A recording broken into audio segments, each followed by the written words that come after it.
Welcome back to the show, folks. We are back with our weekly pro wrestling show. Of course, we call it Pro Wrestling Weekly, where we join you on a Wednesday and we go through all the latest news, hot topics, gossip from around the world of pro wrestling. And we've got a few for you this week, to be sure. A number of articles that have come out this week. We're going to be reviewing them. We'll have our latest roundup of the news. And of course, we'll bring you the latest roundup of history in the business from this week and some notable birthdays.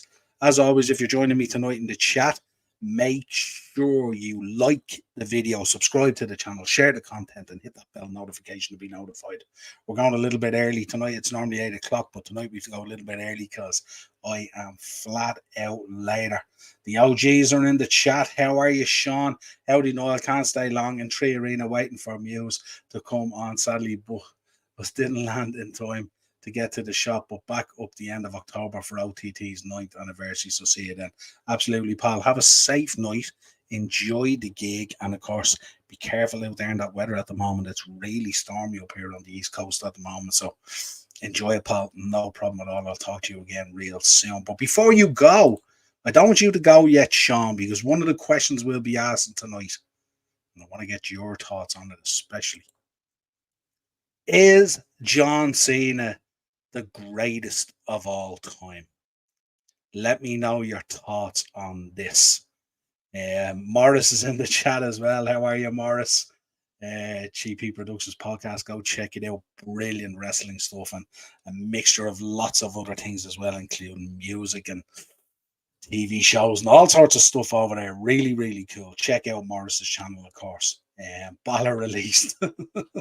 Not yet, Morris. Not yet. Sean was rotten on the bus, but didn't get past a light drizzle in Dublin. Yeah, absolutely. It's fairly windy now, starting to pick up and all. So just be careful after the gig, Sean, as they all say. Eno's in as well. What's the crack, Niall?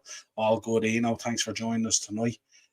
Sean's in for me anyway, because he was the man for me growing up. But if he has to be announced as that, then it feels forced, and he's not.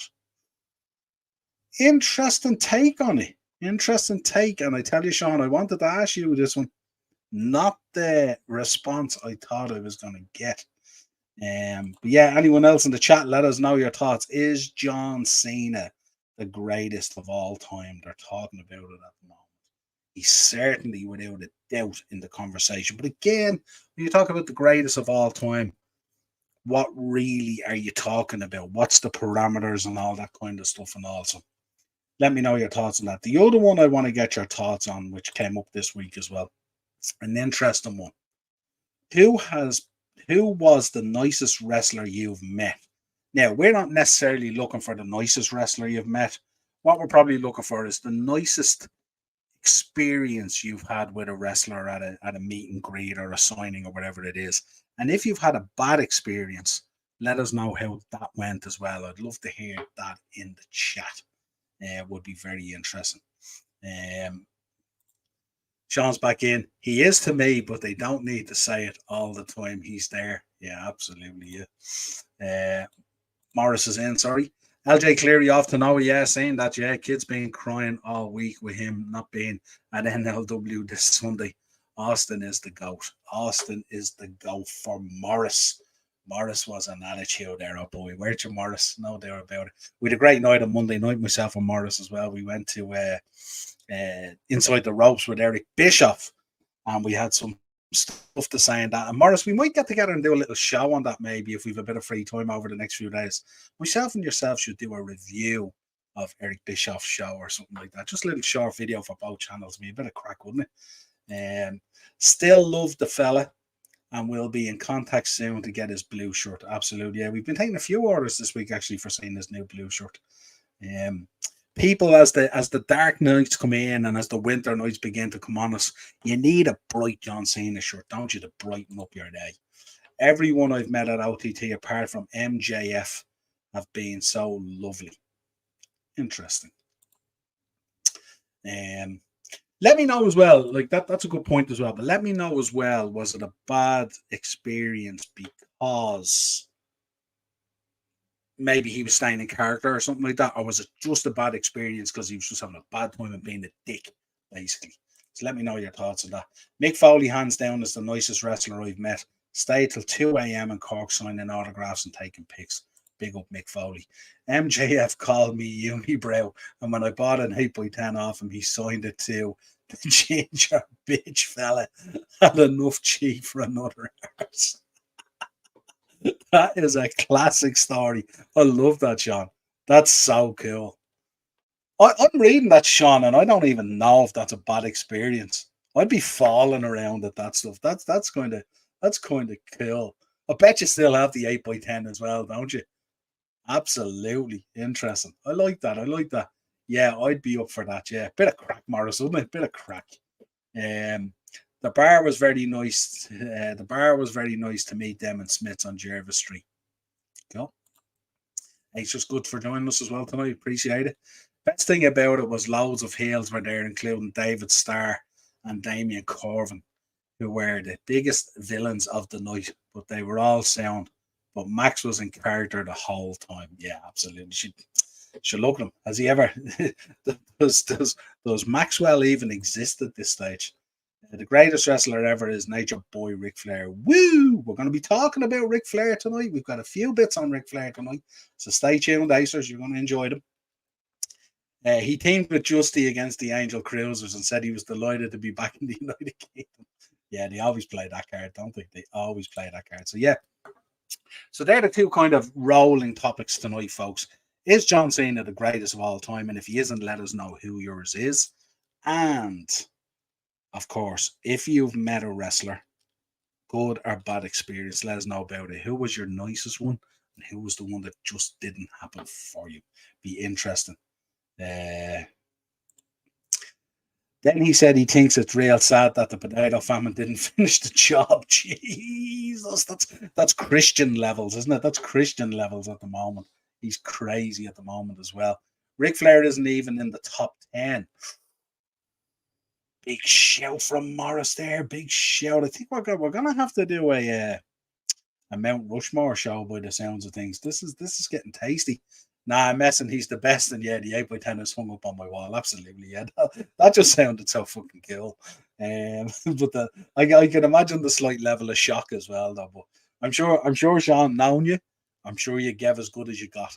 The main event was a cage match between the Kings of the North and the lads from the Flats and Martina, and they took interval to build the cage.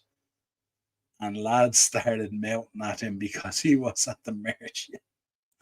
Absolutely. A lad mounted at him and he said, I'm sorry, I don't speak, fat piece of shit. And the lad was fuming. Brilliant. Brilliant. Another lad asked him for a shirt and he said, sure, man, what size are you? 6XL. Oh, God, we do love MJF, don't we? We do love MJF. Absolutely. You know what saddened me? I found out this week, and I know it's probably a few weeks on from and stuff like that, but I didn't pick up on it on the time, I don't think. This whole situation where WWE has terminated Panini for breach of contract. We know, of course, Panini, if you grew up collecting football cards or football stickers or those great albums years ago and all, and still to this day, people do them and stuff like that and all, but they've because of breach of contract with over 2 years left, as WWE says, Panini, which is still selling product, is now in violation and will seek an injunction. Fanatics, which had deal starting in 2026, is expected to get the rights immediately. Such an interesting thing. So for all you trading card collectors out there, or the sticker books or whatever it might be, let us know your thoughts on this. I mean, if Panini is one of those things, we kind of grew up on it as kids, didn't we? It was one of those amazing things, you know. Yeah, unbelievable. Where are we? Yeah, we're here with Sean. I tried to mouth him, but he said he doesn't speak the Gaelic language. That's a tame enough comeback, isn't it, really? Morris, you took too many hurleys to the school. Ric Flair will always be the greatest wrestler ever to perform. There you go, Morris. This was before AEW too, so I'm really glad I saw him before he blew up. Yeah, just even Sean from a financial point of view. We have to have a chat soon about Sean when you drop in about the cost of being an indie fan. Let's say I was talking to a few people at the Eric Bischoff show the other night, and they'd expressed, let's say, a few concerns. Keep wrestling stickers alive, absolutely. I love it actually when I go to the States. Morris will probably vouch for this when he's been there as well. But if you walk into a Target or a Walmart, I was in Florida back in August and stuff like that. They just have a huge sticker and trading card collection area. It's massive. And WWE is a big part of that as well. And they also had remember the Slim Jims, the Macho Man Slim Jims, they were still there. And I was only saying to Hillary the other day, when I seen the Slim Jims there in the packets with Macho Man on it and stuff like that, lads, I got a little bit emotional. And I'm not a Slim Jim fan and I don't eat that stuff. But when I see guys like Macho Man still branded onto product years and years later and stuff like that after the man has passed on, it tweaks a little bit of emotion in me. Flair lost more world titles than David Arquette. Yeah, absolutely. And wrestling cards too. Yeah, the trading cards are always class, aren't they? No, Ric Flair, Randy Savage, Hulk Hogan, Steve Austin, greatest of all time. John Cena, still a long way to go. I don't know whether there's a long way left in him, so it'll be interesting to see. It'll be interesting to see. We'll have to kind of put a show together around this and try and figure out what's the parameters and all that we would use and stuff like that. But yeah, that Panini thing just kind of saddened me a little bit. A little bit of quick update on Fastlane at the moment. It's still kind of coming together. It's a little bit all over the place, really. But we have the match there between Shinsuke and Seth Rollins. I'm not too sure how interested people are in that one at the moment. The John Cena one is developing a little bit of interest here. AJ Styles obviously getting taken out by the Bloodline, who was the original choice. Now changed, and we don't know who's going in there. The talk is it could be LA Knight. People were losing their mind talking about The Rock and all sorts of stuff, but they reckon it's probably going to be LA Knight. He missed the show there last week, the SmackDown show. And WWE, in fairness to them, were offering refunds on that show with LA Knight missing the show because of COVID. So we wish him well on his recovery on that, and I'm sure he'll be back in time for Fastlane. So that's going to be fairly interesting. Keith is in, as always, on the Wednesday. How are you, my friend? Looking forward to the match tonight. Who's your Mount Rushmore? As you know, I got to meet my number one, The Undertaker. Absolute dream come true. Excellent. I love that as well. We went away to WrestleMania 38. And a guy you guys would know from coming into the shop, Barry Farrell, good friend of mine, loving his brother Joey wrestles for OTT. Great wrestler as well. But Barry came along with us, and it was a very emotional thing for him and stuff like that. And he got to meet The Undertaker and get a few bits signed. And it was like, it's like that kid at Christmas moment. It's just unbelievable. You've followed this guy for years. He's been your number one guy. You've revered about him. You've followed every bit about him his whole life. You've dedicated your life at times to his life. And then you get to meet him. And it's as good as you thought it was going to be. And that was brilliant. I was so chuffed for Barry. He came back, and when he was telling me at the hotel, he was getting emotional telling me at the hotel. That's what it means to us as wrestling fans, I won't give you my Mount Rushmore. I'll tell you why, Keith, because it kind of spans. I kind of have a couple of Mount Rushmores because I've gone through everything from the 80s, 90s up to the present day and stuff like that. And I think because of the way the business has evolved and everything else, I think it's unfair. So I kind of break it down into segments, into decades. And what I do is I deliver around a Mount Rushmore because I don't think it's fair to say compare Hulk Hogan or Ric Flair to Seth Rollins or Roman Reigns or whatever it is, So we have to look at it in a different kind of way. Yeah, but we will look at it, and we'll definitely put a show together on it, definitely. Acer's looking forward to seeing Edge debut at Wrestle Dream, costing Darby Allin TNT Championship. Is that the talk, Acers? I know there is talk sniffing around Edge, and I know Tony Khan alluded to some stuff going on at the media scrum and stuff that we are, Acers, going to be talking about Wrestle Dream. We're going to be looking at the card, talking about it, all that kind of stuff, and talk of Tony Khan potentially purchasing New Japan. I know he denied it. But yeah, you could be hitting the nail on the head there about Edge. Let's see. Yeah, Daniel Bryan versus Zack Sabre Jr. on Wrestling. Yeah, I have the card. I have a slide here to go through it. Carvo's in. Big up, lads. Yeah, good luck tonight, Carvo, in your game as well, in your Carabao Cup game as well. Just a little side note on that. Isn't Hulk Hogan's new wife a Scientologist? I didn't know that, Corvo. I didn't know that at all. Sky Daily. And we have it in the thumbnail and all. Yeah, married for the third time, the Hulkster. Um, the only thing, if anyone is saying nobody speaks, did she marry Hulk Hogan or did she marry Terry Bollea? Just saying, because apparently Hulk Hogan is more well endowed, apparently. I was at the show the other night with Eric Bischoff, and one of the questions I asked Eric Bischoff when I was talking to him getting the autograph was, did you not get the call from Hulkster to be the best man? So that was an interesting one. Niall, it was Hulk Hogan that got married. It wasn't Terry Bollea. In that case, Ian, then the wife is going to be very happy. Because I heard that Hulk Hogan is the total package compared to Terry Bollea. That's the talk. Wrestle Dream card is brilliant, but venue isn't sold out yet. We're going to be talking about that, Acers. Heard they're going to call Edge corner. Oh, good Lord. Tony Khan is buying New Japan announcement at Wrestle Dream. Yeah, I'm not too sure that's the case, Acers. I know there's been a lot of talk about it and stuff like that, but let's see if that is the case. Should be interesting. She's 30 years younger than him, so he's not doing too bad. Absolutely, Morris. Absolutely. Acers reckon she's married the dollars. Hey, don't be a hater. Don't be a hater. Any of us would. Why would he buy New Japan? Interesting.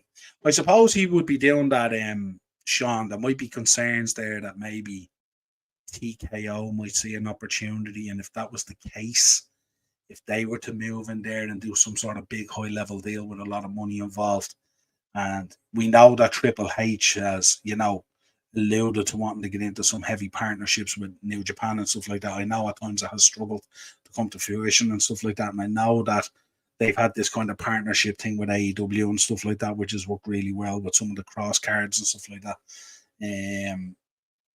But I'd say if they were to do it, I'd say it would be a move where Tony Khan is trying to protect and own the relationship, basically.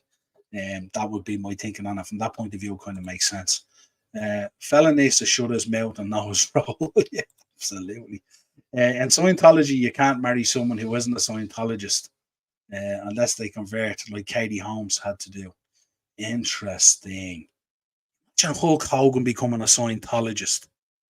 Good Lord. Good Lord. Maybe that's the one thing on the planet he hasn't done yet. So that might be his thinking. Maybe he wants to complete the circle, if you like. He's immortal, isn't he? Sean, Tony Khan has a huge announcement next week on AEW Dynamite. We've heard that before, haven't we? And many times have we heard that. What's he doing? Changing one of the lighting rigs on the stage or something? Yeah. When I hear huge announcement, that's when I get concerned, because most of the huge announcements have not been huge. Or huge enough for us to care about. Morris, Hulk apparently can barely walk these days. Also, Brooke wasn't at the wedding. She's distancing herself from the family. Yeah, I read that. Absolutely. Yeah, she's he keeps on marrying girls that look like her. I'm not surprised she's distanced herself. Crazy situation, yeah. Yeah, he can barely walk at the moment. Yeah, it's a tough one for him and stuff like that. I'll tell you one thing, the way this whole thing where he can barely walk these days and stuff like that, and you hear that. I lay out Vince McMahon rings him and says, listen, I want you for the main event, Survivor Series. You're going to be going up against someone. He'll run down to the ring. He'll run down to the ring. If there's $1 and a check on it, he'll run down to the ring. If he's trying to spin merch and get stuff done, he walks around broken down like he needs the few quid. Sean, Vince would buy Stardom and put the whole roster into the Kabuki Warriors. Absolutely. Sasha Banks' debut at Wrestle Dream. Interesting. So you're calling a lot of that for this Wrestle Dream. Sasha Banks and Edge. Why doesn't Tony Khan buy OVW as well? I don't know. What does OVW? No disrespect and stuff like that, and I really enjoyed wrestlers on Netflix, but what does OVW bring him? I'm not too sure. Looking forward to seeing Rocket Elimination Chamber in Australia. Interesting. Hey, so you're dropping the knowledge tonight. Thank you for watching AEW Dynamite. Will we be pulling John Moxley from OTT again? Yeah, he has the concussion now, doesn't he, and stuff like that and all. And it's I don't know. It's you eventually get to a stage where you have to give up on a booking, don't you? If that's the case, I could see WWE going over to the UK in the next 5 years to have a WrestleMania. You know, it's WWE's biggest market outside of the US. Plus, Vince wouldn't be too pleased with AEW having a big show in the UK. I think if you're talking over the next 5 years, I don't think Vince is going to have much of an influence on it, to be honest, based on what we're hearing these days out of TKO and some of the stuff they've put in place and all. So I wouldn't be too worried about that. Lads, I would fall off my chair and be shocked if WrestleMania comes to somewhere in Europe. That's being genuine with you. Acer's Hulk on the Zimmer frame. Yeah, absolutely. Hoping TK doesn't pull anything stupid so Moxley can't come to Dublin in October. He's facing Be Cool. Yeah, interesting. Hulk Hogan is booked for WrestleMania 40 in Philly. There you go. And he won't be limping around. Watch. Tony Khan always has a huge announcement. What's new? Yeah, spot on, Ian. There you go. I said it earlier. Moxley and Be Cool. Yeah, interesting. I'll be interested to see if it happens. I hope it does. So I tell you that the LTT fans have been really loyal in terms of that chasing down that Moxley visit and stuff like that. So they really deserve it at this stage with the meet and greet and all. Morris, not a great matchup. I have a lot of time for Be Cool. I know Barry personally and stuff like that. He's a heck of a performer. Really, really good. So we'll see. Haley J from OVW is having a tryout at WWE. Interesting. Interesting. Be interesting to see how it goes. But yeah, of course, if we want to talk about tryouts at WWE and stuff like that, of course, we have to talk about Jade Cargill, who was signed, according to ESPN, has signed a multi-year contract with WWE. And it looks like, from the sounds of things and the interviews that she's given and stuff like that, she has big plans on being a huge success in there. And I think they'll probably end up fast tracking her. I hope it works out because I do really get concerned when these things get fast tracked. But let us know your thoughts on Jade Cargill. We spoke about it last week as well. She's probably going to get fast tracked, isn't she? So let us know. I can't say her going through the trawl of NXT, to be honest. Sean's saying, where on earth would a WrestleMania in the UK run? What's going to run at Wembley, isn't it? It has to be Wembley, doesn't it? Well, it has to be Wembley or one of the big same Spurs. It could go to the new White Hart Lane if you like. It could go there. The Emirates could probably handle it, I suppose. Arsenal, and it's all great in terms of public transport and accessibility and all that kind of stuff. Don't see it going up north. Wouldn't go to Old Trafford. It isn't going to go to Anfield. Wouldn't be big enough and all that kind of stuff. Like, this is going to have to be huge. This is going to have to be mega. So, Sean, OTT have free flight credit on Moxley's name till the end of the year. Yeah, absolutely. Yeah, well, they've been a huge supporter of him, in fairness. So, like, it's only fair. Morris, was Landis selling kangaroos and boomerangs? Looking forward to watching NXT No Mercy on Saturday. Yeah, absolutely. That should be interesting. I tell you, lads, I have to say this week on Raw, really enjoyed it. I have to say I really enjoyed it. That Dominic match with Dragon Lee, top stuff. Top stuff. But coming out of that, let us know your thoughts on this. Is this what we're going to get? Is this our War Games match, folks? Is this what we're looking at as our War Games match? Let us know if you think it is, and let us know what you think about it. Sean's back in. They've also booked Kenta because they always have 2 or 3 big stars for the anniversary, but also in case Mon Joxley pulls. Yeah, absolutely. Yeah, love Kenta as well. What a performer. Seeing Kenta wrestle Davey Richards the night before WrestleMania 25. I think it was at a thing called Take No Prisoners, a Ring of Honor show, and it was outrageous. Considering on that same match, I got the Bushwhackers and I got so many. So Kamala was on that with Kimchi and everything and all. It was brilliant, and dare I say the Briscoe brothers as well. Great memories. Great memories. Whole WrestleMania, Luton Stadium. Good Lord, Carver. Good Lord. Oh, can you imagine? Yes. Are we having War Games this year? I certainly hope so. I do really enjoy it. Who do you think will? Who do you think will?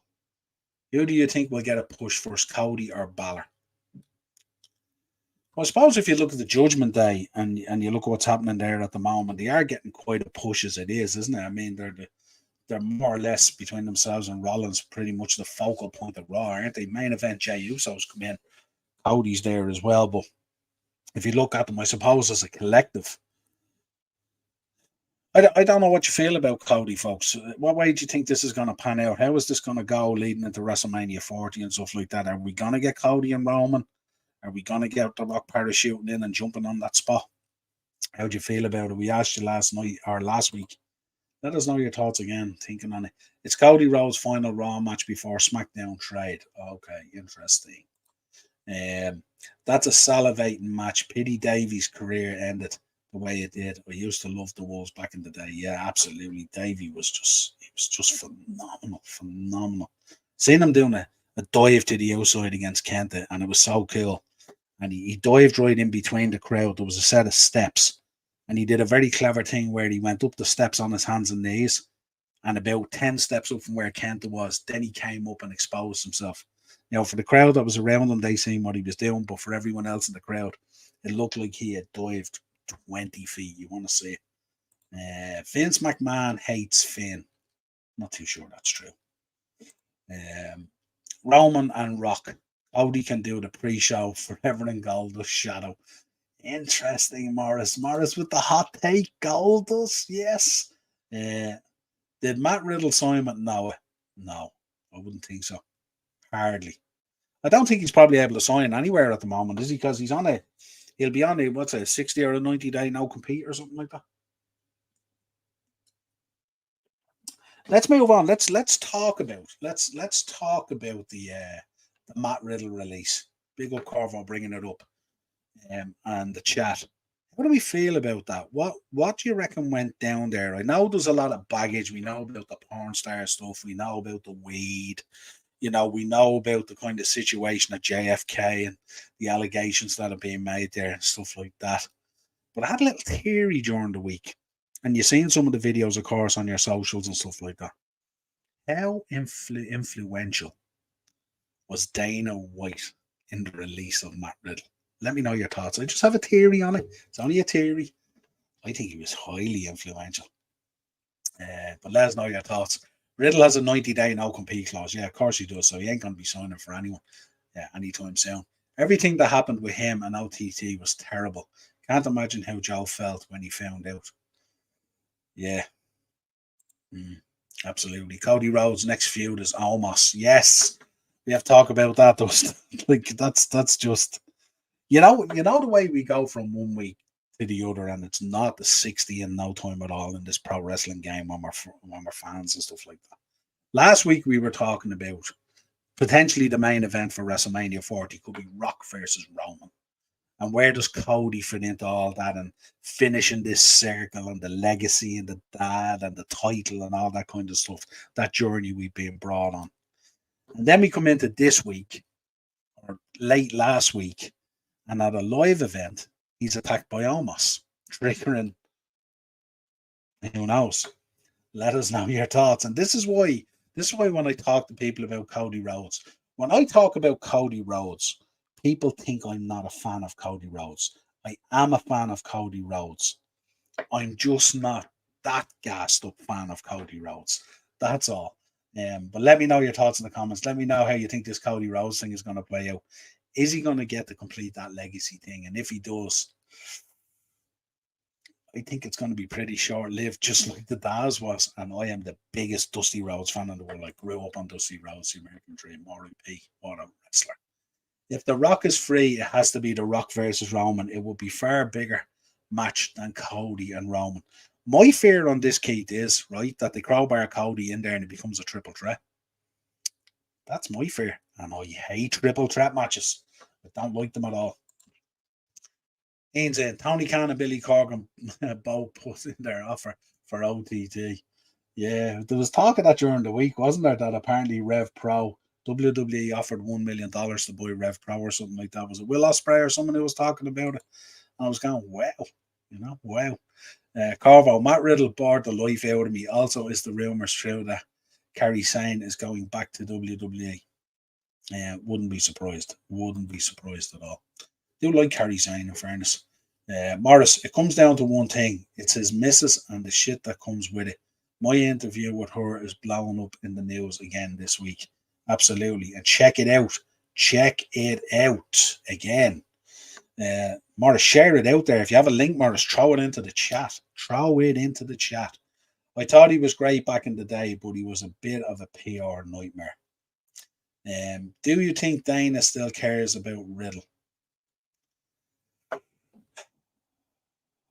I don't know. I know Dana White has he has a gazillion things going on in his world, and I'm sure Matt Riddle is not something that's on his mind at these times and stuff like that. But when that all comes together and you look at them trying to save it, what was it, 100 million or something in the cost base, they get rid of 100 plus office staff. Very, very sad. We spoke about it last week, and they're going through the roster and stuff like that, and they're going Dana Brooke, Elias, Dolph Ziggler, Shelton Benjamin. Oh, Matt Riddle. Don't assume for a minute that Dana didn't toast that decision. I don't think so. Yeah, and I think Dana does really care because I think Dana sees Matt Riddle, who could have had huge potential in the UFC, and he pissed it away. And Dana probably holds that tight because that was an opportunity that could have been presented to him. If you look at that interview, the interview he does where he couldn't stay off the weed for 3 fights a year. He could have had it all. Vince McMahon on board of directors don't like drug addiction and police charges. Big no for Vince McMahon.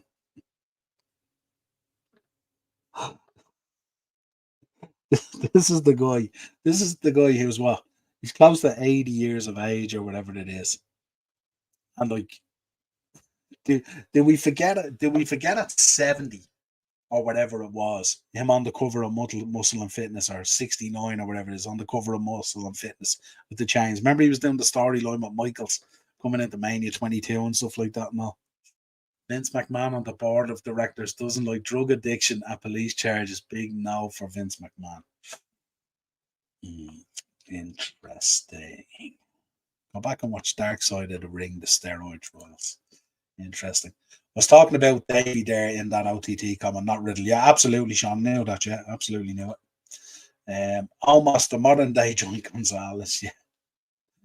Oh, yeah. Equally as useless. Equally as useless. John Moxley will finally appear for OTT by the time Cody finishes the story. I don't know. I think if John can't come there, I think if Moxley can't show this time, I think it's probably time OTT moved on from him, isn't it? There's only so long you can beat that drum and stuff like that. It's the boy who cried wolf and stuff like that. And I know there's been issues. Lots of issues came up and stuff like that in the past, stuff like that. But, as Hogan would say about marriage, third time's a charm. So funny that Cody Rhodes is being treated by Vince McMahon. You're evil, Acers. You're evil. So Vince McMahon doesn't hate Fergal Devitt. No, he doesn't. No, he doesn't. Vince McMahon likes people who make him money. Maybe we can get Conor McGregor to WWE soon. I think that's probably a given. Him and Snoop Dogg were partying the last few nights, so he ain't passing any UFC tests. Yeah, saying that all right. Henry's in. Check out Henry's channel. What's the crack, Niall? Can't stop. Got it live at 8 p.m. Enjoy, Henry. I presume you're covering the match or something like that. Drop a link in there as well, Henry, if you want people to pop over to your channel after this one as well. Let's go. What else have we got here?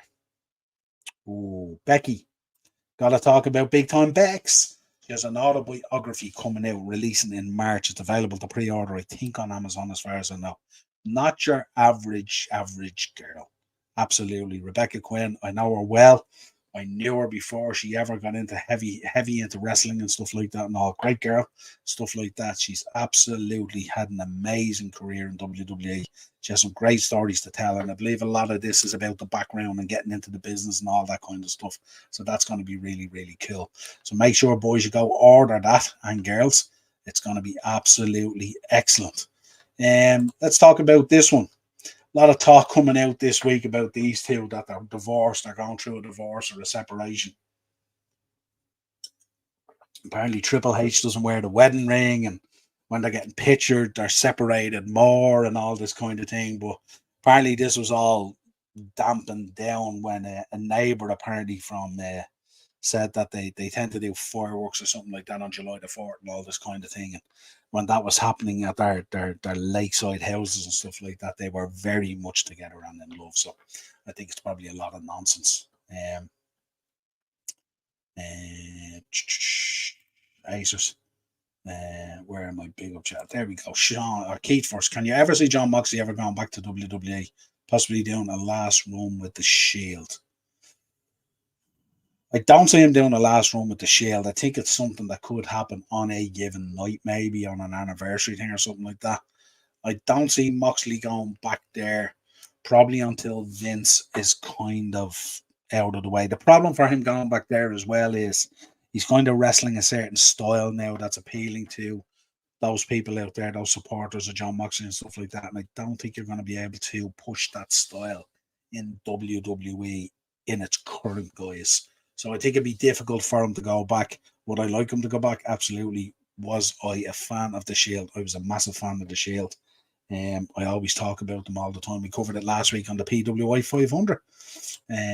Watching Arsenal and Brentford now, awesome. Corvo's in. I remember Becky's WWE debut. She was Irish dancing. Yeah, I remember she came out on the NXT stage. She had the green gear on her with the bell bottoms, like Michael Flatley's dancers or something like that. She got rid of that quick, didn't she? Fair play to her. Absolutely, yeah. So let us know your thoughts on this. What did you make of this one, folks? I don't know whether you've seen this one. Ric Flair was on the Kill Tony show there the other day. And you know, this guy, Tony Hinchcliffe, the comedian, of course, most people know, had an opportunity to work in WWE creative, turned it down because he wanted to further his comedic career, stuff like that. He's been really successful, you know, on the Joe Rogan podcast on a regular basis. Huge wrestling fan, massive wrestling knowledge. Yeah, but he had Ric Flair on the Kill Tony show, and there was a guy on him. If you look at the Kill Tony show, what it is there's kind of comedians coming on, and they're giving a minute or two to give a little bit of a set, if you like. And they might get the opportunity then, if they're good enough and they kind of win, if you like a little competition type thing. They get an opportunity then to maybe do a set at the Mothership in Dallas or wherever it is, Joe Rogan's Comedy Store. But this guy was on the other day and he was talking about how he did his little comedy set and the boys were absolutely slaughtering him. And that's what this kind of show is about. It's about going in on people and absolutely dressing them down and slaughtering them. And this guy said that he was an amateur wrestler and he was involved in amateur wrestling coaching for young kids and stuff like that and all. And Ric Flair was talking about it. And Ric Flair got a little bit emotional, started talking about the son who passed away and stuff like that. And kind of jibes were being thrown and stuff were being thrown and people were going in and stuff like that. And Ric Flair literally got up and he walked out basically and turned around. Tony was a bit taken back by it. Tony Hinchcliffe said he'd sort it out later. We'd see him later and stuff like that. But it was an awkward, difficult moment.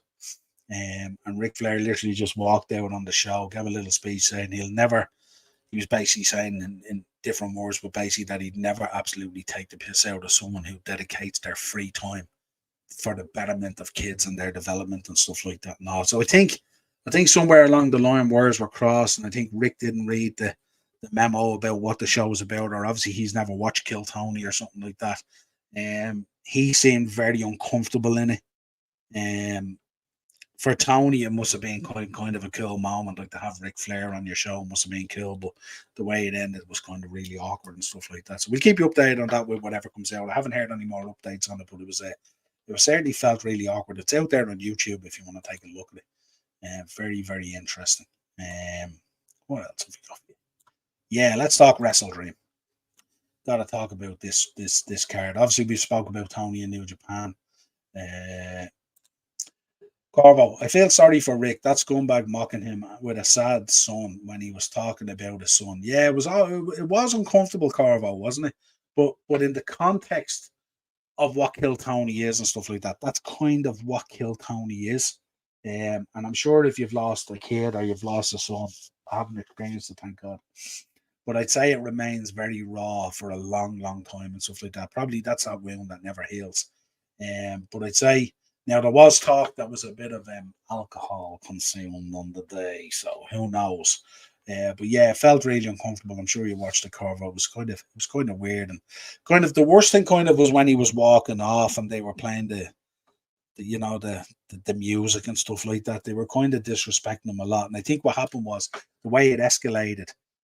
Tony Hinchcliffe is very good at controlling the show and stuff like that, and generally the panels he had on. But I think it just got a little bit out of control. And what happened was it got out of Tony's control as well. I think Tony was quite shocked that Rick didn't realise what Kill Tony is. And then it just escalated. You know what I mean? It's like, it's like if something starts out and then that ball just starts rolling down the hill and just escalates. But he hates Finn Balor. He doesn't. Sheamus and Becky have had history making WWE careers. Absolutely. Rick always working, probably left to smoke some drip. Yeah.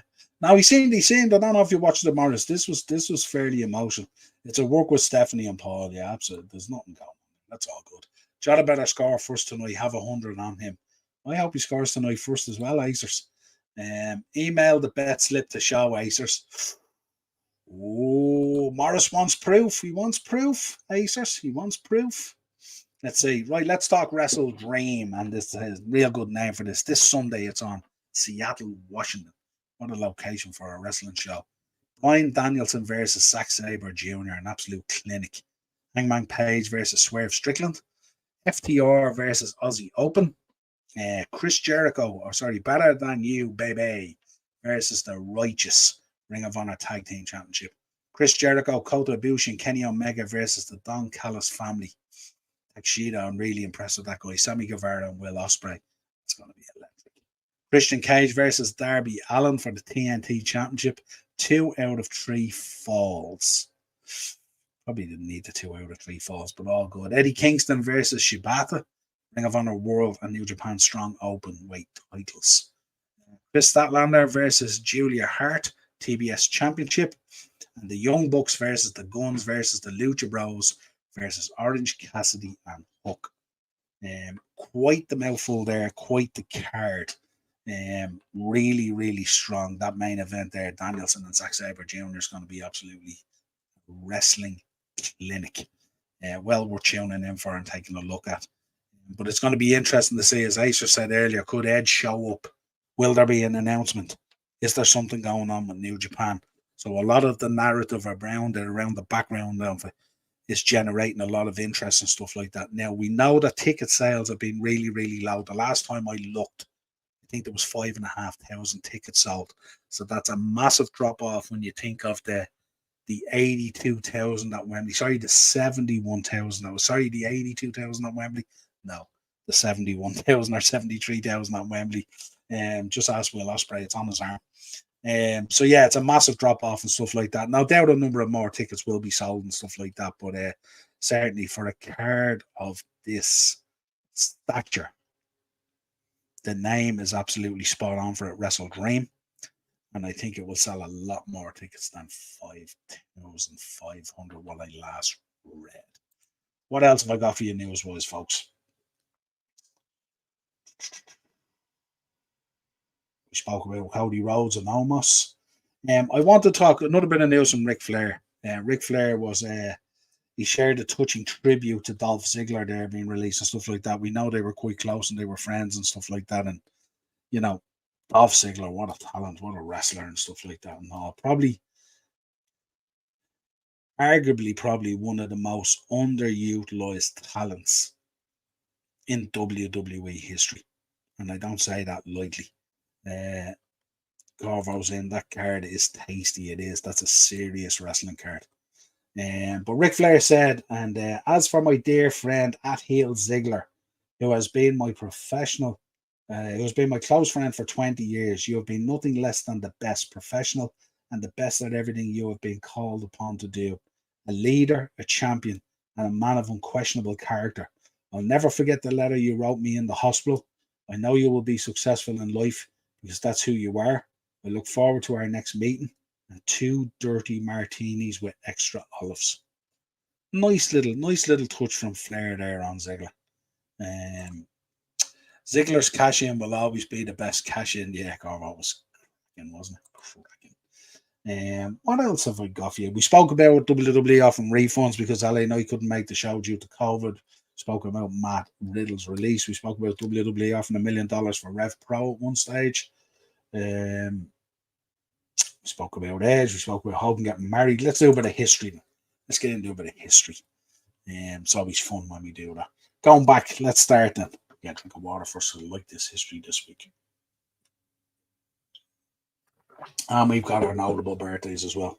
And of course, folks, if you have friends or you have people who are having birthdays or anything coming up like that, getting married or anything like that, email them into the show. We will mention them on the show as part of the notable birthday section. Not a problem. Or if you want to just give someone a shout out, if they're going through a tough time or whatever it is, anyone who needs a shout out or a pick me up, don't be going to Cameo or anywhere like that. We have to spend money. We do it here on the fly for free.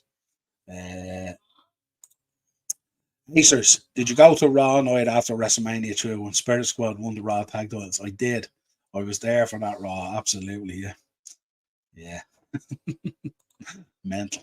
Did we ever get Dolph and HBK singles match?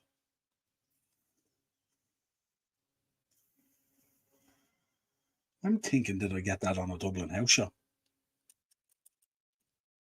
I'm not too sure. Probably, I'm sure we did. If we did, just imagine the levels. LA Knight making fun of Kevin Nash on the Daily. I'm here for it. Yeah, absolutely. Absolutely. Interesting when the Bischoff show on Monday night as well. He had a lot to say about Kevin Nash. He says you can't realise how big that man is. He was talking about a fight that nearly broke out between Kevin Nash and Roddy Piper backstage at was it one of the Slamborees over a tag match or something like that, the way it was being booked and stuff like that. Flair is steaming drunk watching it now. Isn't he, Morris? Isn't he? He said he's definitely on the sauce or on something. There's no doubt about it. Liverpool match is kicked off now. I know. Yeah, let's race through this history then. 1987, in a steel cage match, Ric Flair dropped the NWA World Heavyweight Championship to a 42-year-old Ron Garvin. I watched it, guys. I watched it. It was well documented that Garvin would lose the belt back to Flair in November at Starrcade, which was going up against the WWF's new pay-per-view, folks, called Survivor Series. Years later, Garvin would say of his interim championship reign, it was a nice big paycheck. That was the bottom line. Absolutely.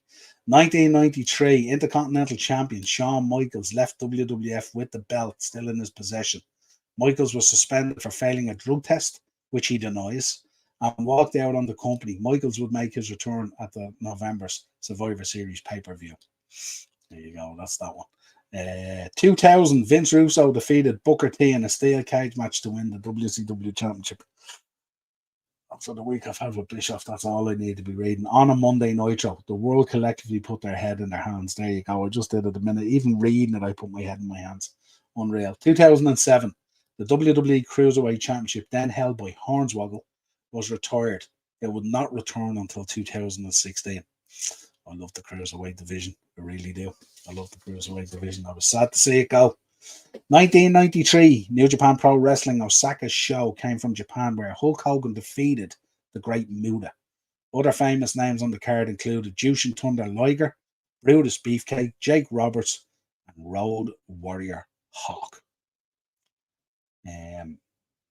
Road Warrior Hawk. 1999, the highest rated segment in Raw history in terms of audience size aired, featuring Mankind Mick Foley presenting This Is Your Life presentation to The Rock. We remember it well, don't we? We remember it well. Joker needs to get out of retirement and return to the wrestling business and confront Don Callis. According to Aces, Leicester are 1-0 up. Wouldn't surprise me. Just for old times. Yeah, just for old times. 2015, WWE announced it had suspended Dylan Post, Hornswoggle, for 30 days for violating the company's wellness policy. Interesting. 2005, CM Punk wrestles his first match as a WWE contracted wrestler when he defeats Danny Inferno in his OVW debut, Ohio Valley Wrestling. 2019, the NWA taped the first batch of episodes for their new series, NWA Power. I absolutely loved it. Talked to Ian and stuff like that. We were watching. I think some of that was through the COVID times, and we were watching it, and it was brilliant. It was such a throwback to the 80s, Jim Crockett and stuff like that. Really cool. In the featured match, Nick Aldis defended the NWA Championship against former champion Tim Storm. Really, really cool. Really enjoyed that. Pity the way it went and stuff like that. Let's get some notable birthdays going here. Buddy Murphy, 1984. Asuka celebrates her birthday this week, 1981. Marufuji celebrates the birthday, 1979. Kendo Nagasaki, 1948. The man who really went in on the martial arts and the hardcore and stuff like that. Steve Blackman, 1963. Candice LeRae, 1985, the beautiful wife, of course, of Johnny Gargano. Tajiri, 1970. Still see that miss being sprayed. Cameron Grimes, 1993. Curtis Axel, 1979. And Candice Michelle rounds out this week with 1978. That is your look back in this week's history and also your notable birthdays. Let us know your thoughts, of course, in the comments. And of course, if you've enjoyed the show this week, we will be back next Wednesday with more Pro Wrestling Weekly. Let us know, of course, if there's anything you want me to cover or you would like me to cover, we will include it. You can contact us, the uppertierpodcast@gmail.com, or you'll get me on any of the socials. You know where we are on Twitter, Facebook, Instagram, TikTok, everywhere. Until next time, folks, have a safe week. Stay in and out of that weather. Enjoy the rest of your week. Enjoy the football tonight, of course, folks. And we will be back with you again real soon. Cheers.